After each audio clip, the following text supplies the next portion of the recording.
Hello student, स्वागत है आपका हमारे हिंदी यूट्यूब चैनल ज्ञान प्रवाह में। आज का टॉपिक है पत्र लेखन।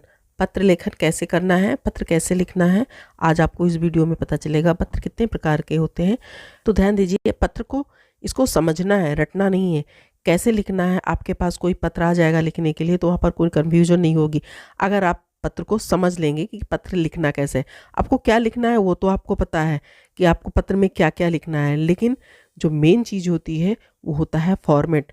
आप पत्र का फॉर्मेट अलग अलग होता है, तो आप कितने पत्रों को याद रखेंगे। तो बेसिक जो फॉर्मेट होता है आज हम उसको जान लेंगे। आप उसको याद रख लेंगे या आप उसको समझ जाएंगे तो आपको हर तरह का पत्र लिखना आसान हो जाएगा। अच्छे पत्र में क्या क्या आवश्यक गुण होने चाहिए, क्या क्या खूबियाँ होनी चाहिए। तो सबसे पहली बात है कि पत्र सरल, स्वाभाविक भाषा और शैली में होना चाहिए, जिससे पत्र पढ़ने वाले को सारी बात अच्छी तरह से समझ में आ जाए। उसे ऐसे लगे, जब वो पत्र पढ़े तो उसे लगे कि मानो पत्र लेखक खुद सामने बैठा है। दूसरा है, ना तो पत्र में अनावश्यक विस्तार हो और पत्र भी बहुत छोटा ना हो। पत्र ऐसा हो कि वो अपनी बात भी पूरी कह सके। तीसरा है, पत्र की शुरुआत सही अभिवादन और संबोधन से होनी चाहिए। चौथा है, घरेलू पत्रों की शुरुआत कुशल समाचार से होनी चाहिए। सरकारी व व्यावसायिक पत्रों के लिए इसकी कोई आवश्यकता नहीं होती है। अब आता है पत्रों के प्रकार। पत्र कितने प्रकार के होते हैं? पत्र कई प्रकार के होते हैं। व्यक्तिगत पत्र, व्यावसायिक पत्र, आधिकारिक पत्र, संपादकीय पत्र, शिकायती पत्र। तो चलिए सबसे पहले हम आपको औपचारिक पत्र के बारे में बताते हैं।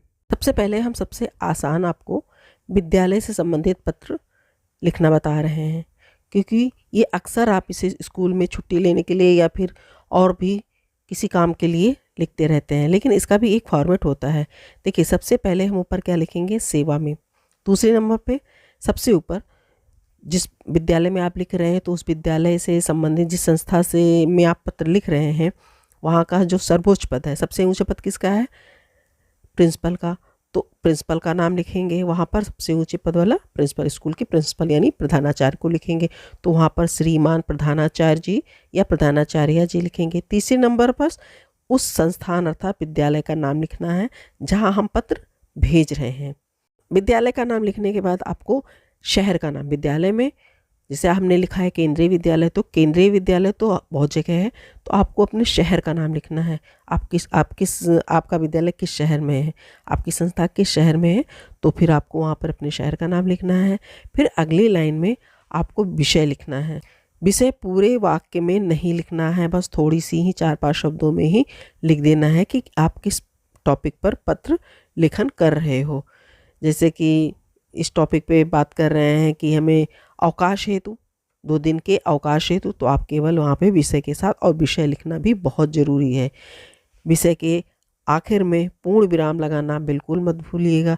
छठे नंबर पर आता है आपका संबोधन। आप किसको संबोधित कर रहे हैं, जिसको आप पत्र लिख रहे हैं, तो वहाँ पर संबोधन में आप श्रीमान जी लिखेंगे, श्रीमान जी या प्रधानाचार्य जी, आप कुछ भी लिख सकते हैं।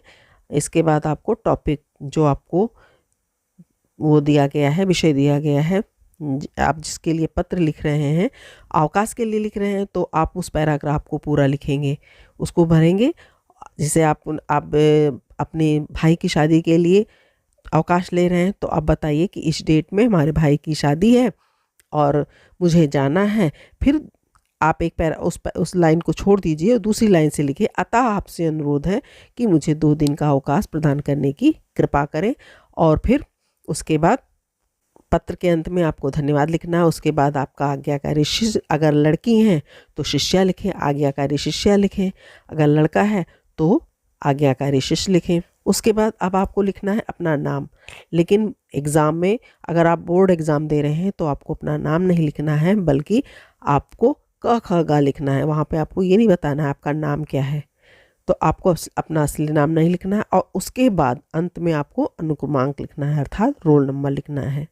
अगर बोर्ड एग्ज़ाम दे रहे हैं तो वहाँ पर आपको रोल नंबर भी लिखना है। तो इस तरह से विद्यालय से संबंधित किसी भी टॉपिक पे पत्र लिखना हो तो आप इसी फॉर्मेट में लिखेंगे।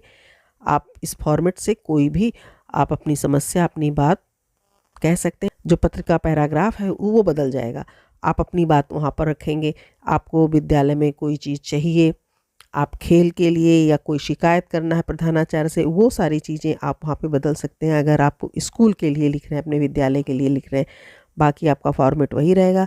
आपका जो फॉर्मेट होगा वो लेफ़्ट साइड में होगा, जैसा कि यहाँ पर आप देख रहे हैं। लेफ़्ट साइड में इसी तरीके से ही रखना है। तो आपको समझ में आ गया कि किस तरह से आपको विद्यालय में पत्र लिखना है।